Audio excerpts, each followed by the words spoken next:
Legendary Podcast, and we have a few questions that we're gonna answer for you. I know some of you might know us, some of you might not. It's okay. We know we knew on the we not new on the block, but we knew on this block. Right. Yes. So we have a few questions we're gonna answer, and hopefully you can get to know us better. And I hope is that you can get to know us better throughout this podcast, throughout this journey. Yep. So yeah, so Jamari, we have a cup. It's filled with it's a teacup or tea. That's where the tea goes. The tea goes. The tea. So there's a lot of questions that will allow you to get the tea from us. Yeah. To get it. Okay. So Jamari. I wonder who came up with that. Our producer did. You know. Hey. All right, I'm gonna start it off. What's the first question? Question is, describe your high school experience. Wow. Describe your high school experience. We starting like that? Yeah. Damn, bro, you could have mixed it and get another question. Damn. All right, if this is the age you're putting up first, let's do it. You want to go first, or you want me to go first? You can go. You can go. Okay. You ever been or seen a relationship and then people ask, are you in a relationship? Are you taken? Are you single? Or is it complicated? Complicated, yeah. So mine was complicated. Mm-hmm. My complicated was because I was definitely top 5 in my class. Yeah. I was gonna say top 3, but I know some people might fight me. But I believe I was top 3. But because I was top 3, like you know, people think I was all set. Like, you know, right. Academically, I was doing well. I was succeeding. I was in an AP class. But what happened to the other, like physically, emotionally, everything, like I was not there. Kind of like a robot. Just So, and when you transition out of high school, those are the part that matter most. Like, you know, you can't be consistent academically if you're not taking care of the other stuff. Yeah. And in high school, it was just narrative. You go to school, you want to get out this system, you go to school, you get good grades, and then everything will be outside. But nobody's talking about mental health. Yeah. No talking about financial literacy. No talking about like how do you succeed in the real world. Like how do you, like, you know, the experience. Nobody's talking about the experience in college, what they went through. It's just like, there's just a statement, yes, you're going to college. Right. And then shit's happened. Yeah. So it's complicated, it's been a complicated relationship. I think for me, I went to Fenway. Shout out to Fenway. So shout out Mr. Winder. Oh, we're doing shout out? Yeah. So my bad. I didn't know we were doing shout out. So I went to the engineering school, which is no longer there. So shout out to you if you remember it. And it's no longer there and closed. He's old. That's how old he is. You're old too. School. He's not that far behind. So, but I'm gonna say shout out to my physics teacher, Miss Wilson. My humanities teacher, Mr. Seabold. And yeah, like those two teachers were a pillar for me I still remember some of the teaching today, especially Miss Wilson, tough love. Yeah. But Mr. Seabold, that dude gave me confidence, bro. Yeah. Like, you know, both of them, I will always, like, till this day, if I didn't tell you them that, hopefully they watch this, but y'all too, I still remember your teaching till today. Right. Yeah. Yeah. And that's what it's all about, man. That, like we were saying before, the mentorship, that makes a difference. Yeah. So yeah, Fenway, I went to Fenway. Shout out to Mr. Winder, Mr. Rhodes, and Miss Kemp, our principal. Miss Kemp. She was definitely a GOAT, man. She was the GOAT. So yeah, my relationship, my high school experience was, I don't want to say like unique, but I would say that Fenway is a special place.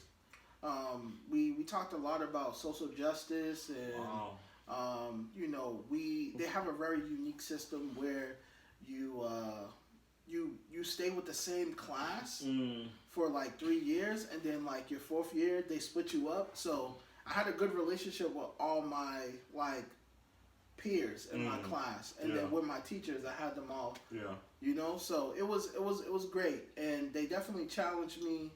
I was very fortunate enough to have kind of a semi-stable, you know, home. Yeah. You know, so I didn't have to worry about much. So I was very grateful in that aspect and fortunate. But you know, you're right when you say, you know, we go through things in high school where mental health is not really talked about. And I think that's one thing that definitely lacked. Yeah. For me growing, and I don't know if it's a high school fault or what, but you know, it's definitely something that that I think is very important now. And as I transitioned into college, just like you, it definitely took a toll on me as well. Definitely. So that's something to be said. So, well, yeah, that was just a snippet. Obviously, we're gonna dive into those topics more, a lot more. So, yeah. Your turn, buddy. My turn. So, next question. Boom, boom. Go on. Wow. What is your biggest fear, bro? Wow. That's deep. I would say my biggest fear for me at this moment is not seeing me a day, not spending a day without seeing me. I know that. So yes. We talk about that behind. I can't go one day without FaceTiming or seeing Rudy. Yeah, it's okay.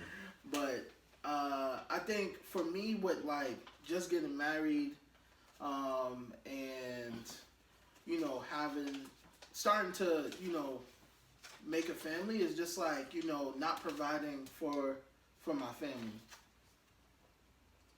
You know? You said starting a family? Yeah, eventually starting a family. I was relax. Like, is there breaking news? No. Well, okay, I'm not. Oh. None. Okay. We are waiting. All right.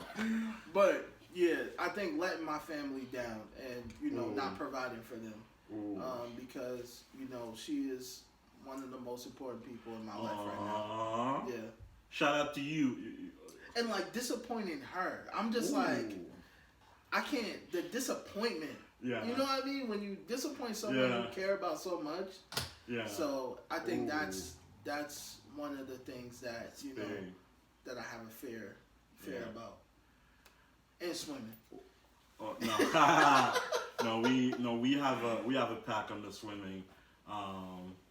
It's not. I mean, I just don't see what's wrong with floating. It's okay. Wow. We have an agreement, so we both learning how to swim, and yeah, it's not gonna be a fear for him for long. What's your biggest fear? My biggest fear. It's funny as I think about that, like, you know, it's fear itself. Yeah. And also the fear of not reaching my potential. And the reason why sometimes I feel like I fall short of reaching my potential is because of fear itself. Right. Like, you know. It's like a never-ending cycle. Like, never-ending cycle. And one of the things I've been, like, trying to... And the thing about it is, like, as an educator, you preach a lot of things to your students. Yeah. And when you catch yourself doing the same thing, it's like, man, if they see me, like, they'll probably get at me. Yeah.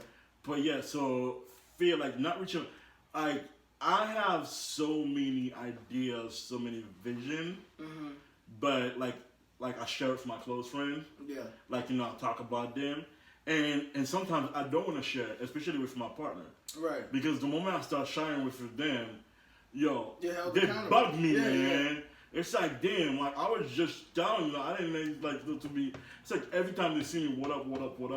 Yeah. But I'm also dealing with the fear, man, and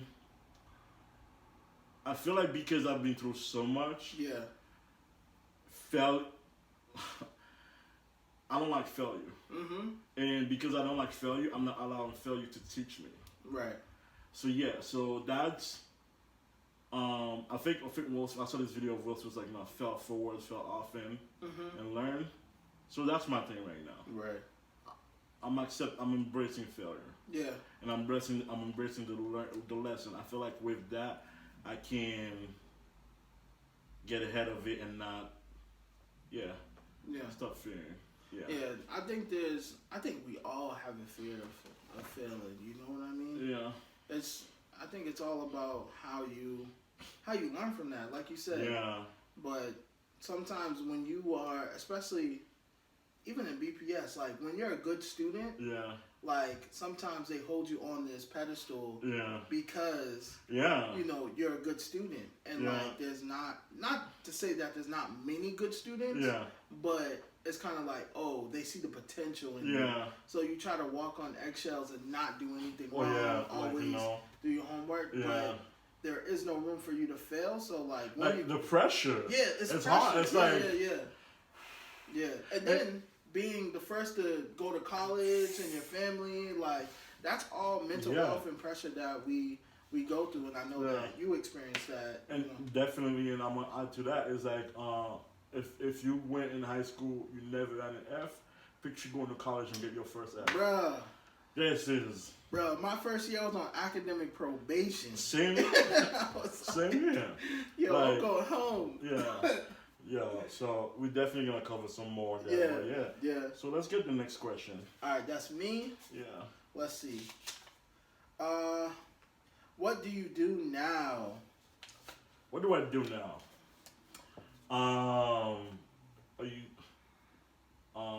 What do I do now? No. I was trying to find a better word. But I am, what do you call? So my job, let me answer that. So that's what I was like. My job title is an alumni coach. Okay. But when I say alumni coach, people are like, huh? Like, because you see, people actually say coach with sports and everything. Right. So, to make it better, I am an alumni coach. My title says alumni coach. But I am, within that role, you would say I am a post-secondary advisor. Okay. Which means, whether you choose to go to college to work, a trade school or a program, like that's what I work with students with. Like, we sit down based on your interests, what you want to do, not what society or your parent wants you to do, but what you want to do, what makes you happy, and then we try. Okay, what about this? What about life is about trial and error. Right. Like, people change their mind all the time. Yeah. So I told my student, like, you may be interested in one thing today, and then the next day it flip. Let me know, so I can flip and also cater to what you're interested in. Right. So I'm a post-secondary, you could say college advisor, but I'm trying to. It's not just college because obviously at my job I focus more on college. It's like a life coach too, like. I mean, it comes with it because. Our students go through stuff in life, and it's just like, like, damn, like you don't wish that on nobody. So I would say, So I work in Cambridge with the Cambridge Housing Authority, and within the Cambridge Housing Authority, the Resident Service Department, we have different programs, and one of the programs is called the Workforce Youth Program. Yeah. And I am the alumni coach with it. In that program, we're an after-school program. We have some, our students are in housing, or like on Section 8, and we're trying to break that cycle. Yeah. Like, when we talk to students, it's not about, oh, I want to go to college. No. How do you build generational wealth? Yeah. Is college the next step? Right. Like, if the state, we're so conditioned, like, after high school, you go to college. No. So, how do you create generational wealth? And college is a step. College is not the goal. Right. College is a step. Right. Sometimes that step is not for you. So, you have to identify if that step is for you. If it's for you, cool. Then we go to it. And if you go to it, you realize it's not for you, it's okay to, let's go to a different step. Yeah. So, we need to get away from, I need to make it to college to make it. Right. If you don't go to college, you're going to need more discipline and more things to make it. It's not impossible. So, so that's what I do. Among other things. Yeah. No, you said one other thing. And amongst other things, like I think I would like to call myself a financial aid strategist. Yeah. Like definitely when people are applying to college and making sure they make the best financial fit decision. Yeah. That will allow them to graduate with less loan as possible. That's dope. Yeah. I think that's definitely a tough job to do right now. Yeah. Especially in the climate definitely. that we're in. Yeah. And helping kids navigate so much stuff, man. Yeah. And I think that, your job title doesn't, like, the description is not enough. You know what I mean? I feel like there's definitely been added stuff. Of what you do Yeah. Concerning kids. Because when you're working with young adults, you not only take on, like, I'm gonna go to my 9 to 5. It's like a 24-hour job, like what they go through. Yeah. So you're definitely on, like on call. Yeah. So I definitely can relate. Yeah. As far as me, what do you do, sir? Man, I am a school counselor. School counselor. School counselor. So I do work for BPS.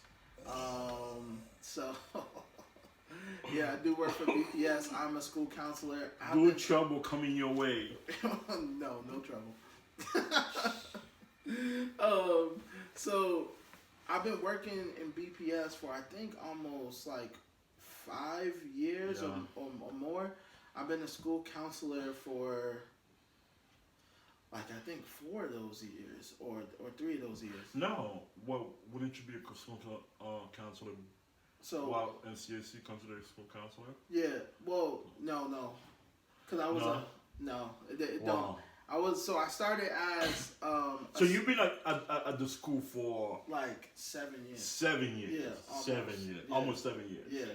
Because we used to work together, and we used to work for the College Advising Corps. Yep. And your school was where you at now. I don't want to name it if you don't want to name it. Not yet. And then I was at a different school. Yep. But after we were done with the program, yep. we stayed at your school. Yep. And I went to Cambridge. Yep. Yeah. And that was in what, 2016? 16. No. Well, 18. I left a year before you. I left in 16. You left in 17. Yep. So I continued to work at my school and been there ever since. Yeah. So I was a 12th grade school counselor for like 4 years. Yeah. This year I am working with the 9th grade students, which has been fun. Yeah, it has been fun. I love my kiddos. I love my school that I'm at.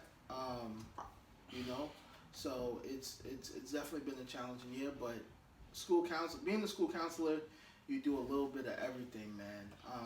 And it's definitely a full-time job. For me, it's hard to balance, having that work-life balance, because I take on so much. Especially you're a married man. Yeah. Trying to start a family. Yeah. Yeah. So, but I love being a school counselor, man. I love young people. I love working with them. So it's been definitely a good experience, nonetheless. Yeah. Okay. Yeah.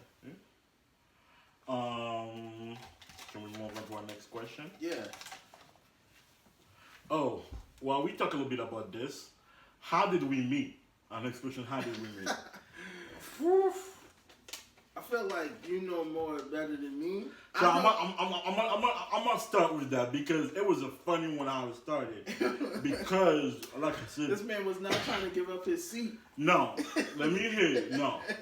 So we used to work at the same job. Shout out to CSCBU, College Advising Corps, Boston University. What's up, Katie? What's up, Katie? Stephanie. So when we started training, so I was coming back for my second year. You were coming back for your first year. Yep. And then so we started summer training. Yep. So I have this part, like I don't know if so BU is big, they have those like fancy classrooms. Yeah. You can separate it in two, So I'm all the way in the corner, and there's a reason why I sit in the corner. So it was a big classroom, and the table were in a U shape. So I'm at the end of the U on the right side. The reason why is the closest to the wall, like to the wall outlet. So I'm charging my phone, I'm charging my laptop. Like it's just like people would know it's Rudy's spot. So because I was a returner and you were like new, so we had different days we were coming until we merge. Right. So I go early, I sit at my spot. And we also got to address the elephant in the room. The field we in, there's not a lot of black men in this field. Right. There's not a lot of black men. None. So I see in my corner, this dude leave. It's a bunch of empty space. He leave, and there was no seat next to me. I'm on the last seat. He grabbed the seat, drag it, and come sit in my corner. I'm like next to the only black man. And I did not see it that way. I'm like, yo, I see because like there's mouth space. I want to extend my leg. This is what the wall. And this dude is over here. I extend one leg and my other leg is like, I'm like, damn, this dude is messing my flow. Why is this dude over here? Like, there's other shit. And I look at this dude. I'm like, bro, come on, bro. It's like, and he's like, yo, what's up? I'm JAMARI. I'm like, come on, bro. Like, you definitely, there was no seat here. Yeah. Like, you know, and talking about bringing a seat to the table, this dude Wayne Grab said created space for him just to sit next to me. See, I was creating that metaphor. Yeah, so, I don't know, ever since that, we vibe, our energy match, we vibe, like, you know.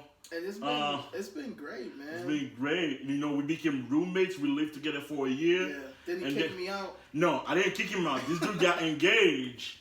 Like, you know, and then he went, you know, he got engaged, you know? So, yeah, we're roommates. Roommate, though. Yeah, I found another roommate, which is my partner right now, and I love her. It was good timing, you know? It was like, if you didn't leave, I was going to kick you out, so, shoot. Good timing, so everything worked out. But, yeah, it's been a long ride, like, you know? Yeah, but it's always a funny story. I'm like, yo, this dude invading my space. When this dude's perspective is like, oh, this is the only black dude I see here. Like, I'm like, yo, bro. Yeah. Definitely one of the funniest stories. Yeah, funniest. Like, you know, created a lot of memories. Remember Atlanta? We had to travel for work. We went to Atlanta. That was fun. We went to DC. We stayed extra days. Yep. You know, it was definitely, like, you know, fun. But the thing about it, since we met, like, and we talk about, like, yo, we need to create a platform. Right. Like, you know, we knew we were in this for a long run, and we knew we wanted to do more. Right. And we knew we can't do it alone. Right. And we want to bring people with us to do this. Yeah. So, it has never really been about solely us. Yeah. It has been really about, you know, our community and, like, our friend group and building that network. Yeah. So, and I think that's something that, you know, that's one thing that we're really passionate about. Yeah. Is creating seats at the table, right? Yeah. And then opening up doors for others, for our peers, and also, definitely. you know, our students and everything. So, yeah. That's definitely something. And it's hard to find people that you're on the same wavelength with. And, like, it's a blessing that, you know, we found each other. Yeah. You know what I mean? So, all right. I love you too, bro. Next question. Yeah. See? He's denying my love. On camera. Next question. Why straight out of BPS? Yeah, JAMARI. Why straight out of BPS? I think we kind of alluded to it earlier. You know, I think we got the name from straight out having pride from coming from BPS. No, bro, don't do that. Oh, okay. Don't do that. You know, this is my problem with it. He works for BPS. He's trying to So the year we were straight out of Compton. Okay. And then we were like, damn, like, you know, and then but we always had conversation where we never put a name. Straight out of Compton, we like the revolutionary lens. Yeah, there's actually a photo. There's actually a photo from 2015. Went to like straight out of BPS coming soon. We're gonna post that on our social media. Yeah. So make sure you guys subscribe. Yeah. So we were like, we just posted like straight out a bit how it sounds, and then we had like people actually thought it was something happening. Yeah. I mean, we wanted to do it, but like it's just like when the date, like we was like, oh shit, we just put it out there, yeah. And then people are already asking like, oh, when is this coming, like, and like like I said before, it was a vision, but the timing wasn't there. So, but also we have pride coming from BPS schools. I do. I have pride coming from BPS schools. So, making it as far as I did. So, you know what? I do have pride. See? I do have pride, and I feel like it's that pride that wants me make it better. Change it for the generation. I mean, different school, different experience. True. Okay. Different school, different experience. Fair. But I don't want to put the experience on the individual. Right. Because, like, if BPS pride, I feel like I had a good relationship with everyone. I think I'm still a friend with a lot of teachers, staff, like, that work at my school. I wouldn't put that on. I don't want to say, like, but it's just, like, the system. Mm-hmm. Because I guarantee you, if they had more, they could have done more. Some people, they were doing more with less that they had. What you mean? Resources. Okay. Like, and yeah. So I'm gonna say there's some pride, and that's why we're still here. We could have gone somewhere else, like, True. And we were like, there's some pride, like, but definitely want it to be better. I definitely. Because I know there's one question I have, and like, we have some friends who have kids now. Yeah. Who are going to be putting their kids in the BPS system. So, like, I just want to, like, the nuance of that. Like, how to, like, knowing your experience, how do you feel about your kids being in that system now? Like, like, do you want your voice to be heard? Do you have something to say? Like, we definitely want to make it better for your kids, for the new generation. Right. Yeah? Yeah. Yeah. So, but why straight out of BPS?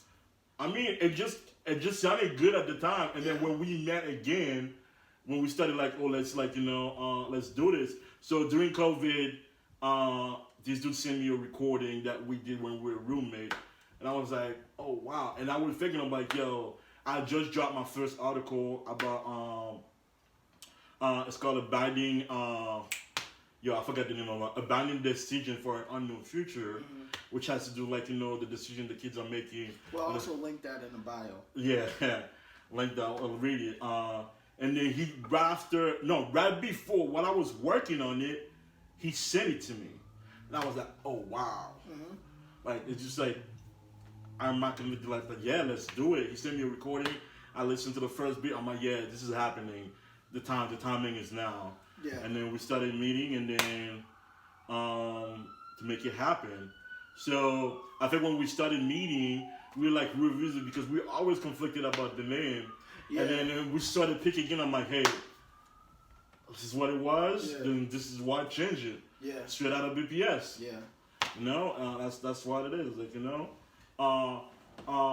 I see it again when you talk about the pride, because there's a success story here. And yeah, like, there's no matter the challenge we went through, everything, like, we learn, and there's a success story here. Like, but it's also to shake is that it's not a straight path. Yeah. Like, and I think sometimes when I say they're, having pride, sometimes kids don't like to say that they come from a public school. Oh, okay. I'm public school. Yeah, you know what I mean? I'm a product. So when I say like having pride, that's what I mean. Like, you can be successful and come from a public school. Yeah. Like, we are, products of that. Not saying that they did everything perfect, because God knows. So hold on, I have a question for you. Yeah. You got money? Do I got money? Yeah. I got money. Oh, you got money. I don't got money. What do you mean? Well, because I just put I got money. Yeah. Like, so would you say success is defined by money? No. Okay. No. Okay, so I just want to like to know because some of people like usually say like, oh, when we talk about the success story, they probably like, you got money. Oh no. I think that success is all up to the individual. Ooh. Yeah. Speak some more. So I think whatever you put in your mind that this is gonna make me successful and you meet that goal. Yep. Like, that's your definition of success. But we cannot BPS was a part of that at some point. Definitely. Whether you are success or foundation or not. You know what I mean? Yeah. And it's a double-edged sword. Yeah. Yeah. Okay. So, but granted, like you said, they're not perfect. Yeah. And it is what it is. All right. But straight out of BPS. BPS. It is what it is. So straight out of BPS. There was no, it is what it is. So the next question is, who are you hoping to reach? So if you're watching, then we want you. Point blank, period. Point blank, period. Period, Pooh. I guess everyone, like, current students, staff, like, everyone who either be part of the system and the system, work for the system, we want a conversation because it's time for change, like, we don't want to go back to normal. We want to go back to better, like, definitely we need some type of progression from here. Yeah, definitely COVID has exposed a lot of like inequalities. Inequality in the system, especially with the ventilation. Yeah, and that's something like I've noticed for years. Like and now a lot of the school buildings are, to be honest, kind of old. Yeah, and then there's budget cut. There's not money allocated towards it. So we just like sitting here like that. We're just. But like you said, we want to reach out to educators, students, faculty, staff, policymakers, like politicians, everyone. Yeah, everyone. Just to raise awareness. Let's have these conversations. Yeah.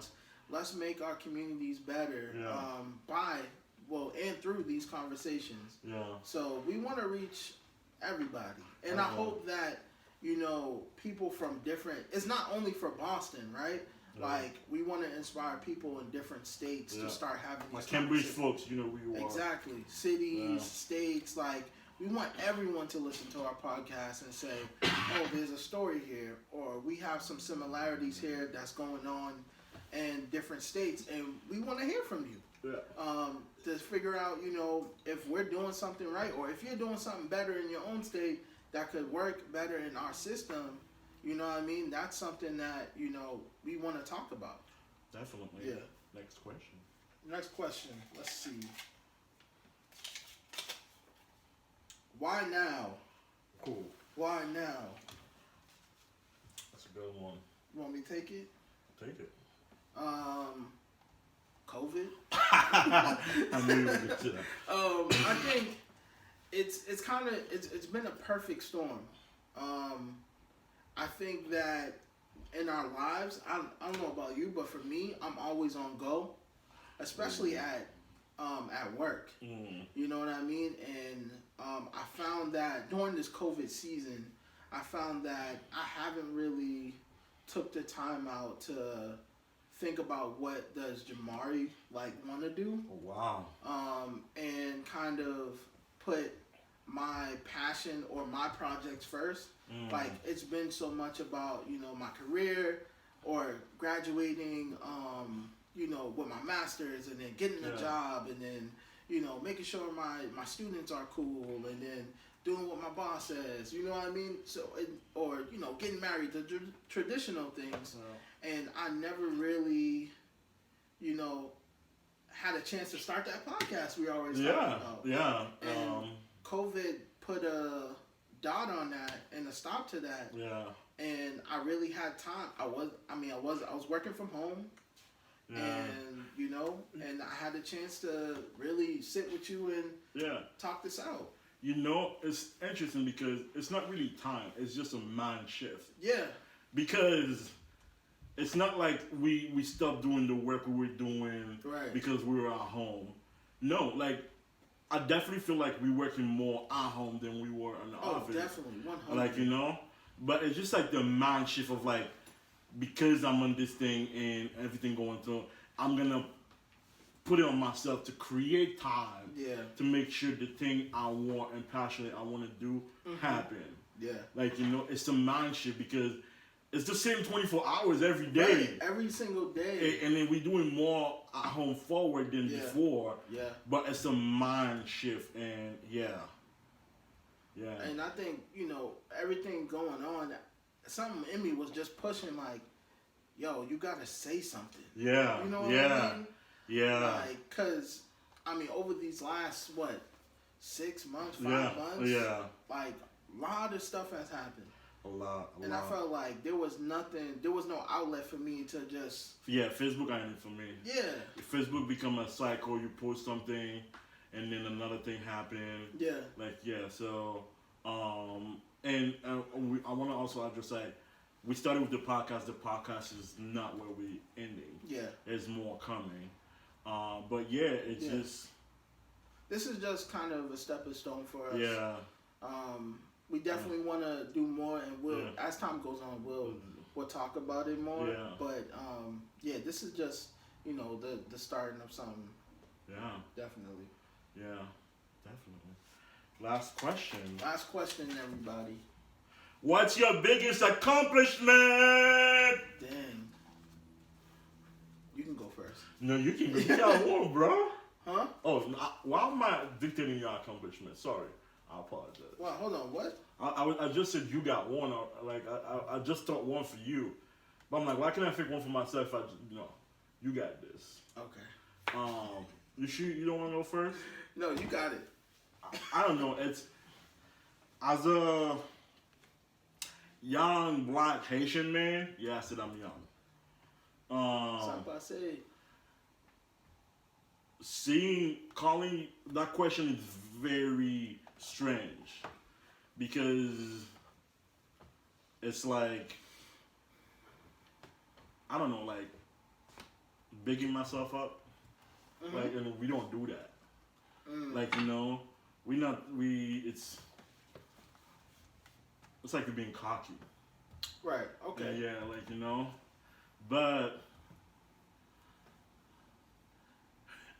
I feel like I have a lot, and a lot of things have happened, like, you know, but I would say choosing myself. Okay. Choosing myself, being in a healthy relationship, putting my first article out. Yeah. Like, you know,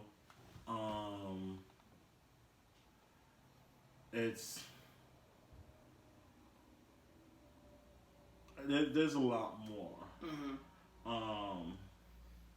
But I'll say putting myself first is I do very tough because putting putting myself first and having more confidence, like, you know, to do stuff and trying to be less fearful about doing stuff led me here. Yeah. Because remember when we were starting this, I was like timing, and I was like, we needed to be mentally be in a good position, right? Like to do stuff, because when you mentally preoccupied about other stuff, it's more other stuff. It's not that you don't have time; it's that other stuff are preoccupying your mind more, and then time goes by. Yeah. I think even like, you know, I know I'm gonna say that like TEDx, that's right. Because of COVID, it hasn't happened yet, but being part of that team, like, it's just like creating change in the community. Shout out to Eric. Yeah. Eric. It's just like, I want to be part of change. And just like being part of that platform, and hopefully one day, we can make it happen. It's just like, just putting myself out there is an accomplishment for me, because like I said, I have a lot of ideas, a lot of vision, but fear was crippling me. Right. And so. I can't say for you, like, the Rudy that I saw, like, years ago. Oh, boy. Is not the Rudy that I see today. Oh, wow. You would definitely have changed a lot. Like, positive change, of course. Oh, boy. But, like, not that. I feel like you are more confident. Yeah. Especially with the decisions that, like, you're making now, and like the moves, and like you're taking more risks, and like you're doing, you know what I mean? You definitely have changed, man. Yeah. So, kudos. I think for me, my biggest accomplishment, I think was like getting my master's. Yeah. That was pretty huge for me. Yeah. Cause I felt like I have like 2 brothers, and just like making sure I set a good example has always been my first priority for them. Yeah. And then also, getting married, that was like a huge milestone for me. And so when I think back and think about that, I think, those are some big accomplishments that are kind of milestones in my life. I guess the third would be, trying to, I guess like what you said, like put yourself first. Yeah. You know what I mean? Which it's been hard for me to do, or in that same aspect of, I have it's like, not comparing, but like feeling like I'm never like doing enough. You know what I mean? Yeah. And I think that's something that happens within our community. Yeah. It's like, especially, or in our field, like, there's so many problems, I need to do more. Like, I've been working with my therapist to be like, Therapist. Yeah, we're going to talk about that too. Yeah. To say, like, you are doing enough. Yeah. Like, and like, you can only do so much. Yeah. So. Can I share something? We had a conversation. Yeah. And it was around your birthday. Mm-hmm. And you were in your mind, you were wondering, like, is your birthday worth celebrating? Like, because you were analyzing last year, this year, what has changed. And I'm like, when this dude asked me what has changed, I'm like, are you crazy? So I had to list this, bro, this is, okay, since you can't see it, this is what I'm seeing. And I'm stating facts. I'm that you did this, you're about to get married, you did this, you did this, you did this. And regardless if you didn't do this, your life is worth celebrating every day. Yeah. But this is the cherry on top. And then you were like, yeah, you're right. But sometimes, and I have that same problem too. Yeah. And it's hard for me to celebrate myself. Right. It's because, like, the vision, you may not where you want to be, but you're definitely progressing towards where you want to be. Right. But we tend not to acknowledge the progress or the process. Right. We want the result. Right. Like, so definitely. That's facts, man. Yeah. That is so facts. And one thing I've learned, like, even like, I'm on this, like, I'm trying to lose some weight healthcare journey. Mm-hmm. Like, I'm starting to have fun with it. With the journey. Yeah. So like, it's no longer about the result for me. Right. It's fun. Right. I'm a fun person. Everything I do needs to be fun.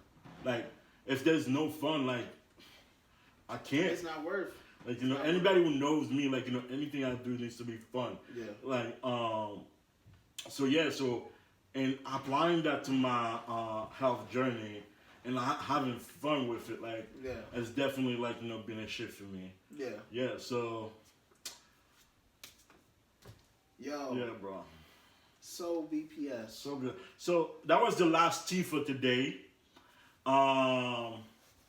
If you have any more questions you want us to answer again, email, social media. We're gonna put it on there. Definitely. Yeah, follow us. This is it.